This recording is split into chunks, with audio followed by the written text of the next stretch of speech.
Christ est la tête du corps. L'Esprit Saint a sa sphère d'activité dans le corps. En prenant l'illustration familière du corps physique, nous savons que chaque membre et chaque faculté de ce corps physique est liée de façon vitale à la tête et fonctionne en relation avec la tête. Si le corps, naturellement, est dans son état normal. Et quel est ce système nerveux?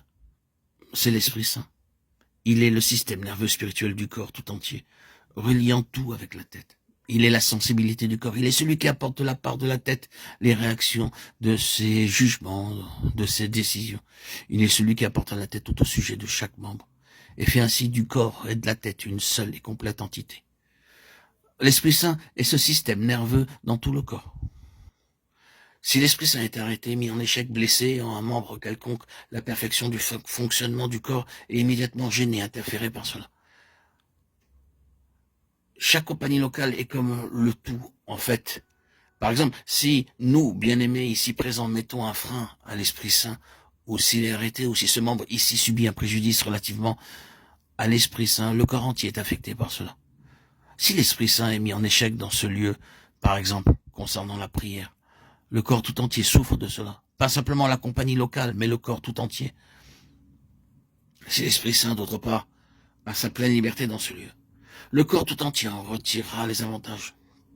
Ce corps est une entité universelle et son universalité est centrée dans n'importe quelle compagnie locale. Le tout se trouve là. N'est-il pas vrai que dans notre propre corps, même quand il est globalement en bonne santé, un seul petit membre peut entièrement l'affecter? Ayez un simple mal de dent et la moindre partie de votre corps en souffrira très vite. Cet abcès à la dent vous touchera totalement. N'est-ce pas vrai? Vous brûlez soudainement et seulement un petit peu, et votre corps tout entier sera traversé par un tremblement. Combien est vraie cette présentation du corps dans la parole de Dieu? Et si un membre souffre, tous les membres souffrent avec lui. 1 Corinthiens 12, 26.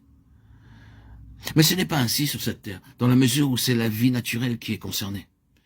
Je peux passer par de très grandes souffrances sans que vous ne le sachiez. Vous n'êtes pas affecté par cela. Mais, bien aimé, il y a une sphère où, si un membre souffre spirituellement, le corps entier est impliqué dans cette souffrance. Ce qui montre que ce corps est une chose céleste et que ses rapports ne sont pas naturels. Ils sont spirituels et que le facteur unificateur de l'Esprit Saint fonctionne indépendamment de la sensibilité naturelle. Avez-vous expérimenté cela? Si nous négligeons notre prière personnelle, le Seigneur perd quelque chose dans son corps, au loin. Ses enfants, de l'autre côté du monde, sont affectés par notre comportement. Quant à la sensibilité naturelle, il n'en est pas ainsi, mais l'Esprit Saint, lui, le sait.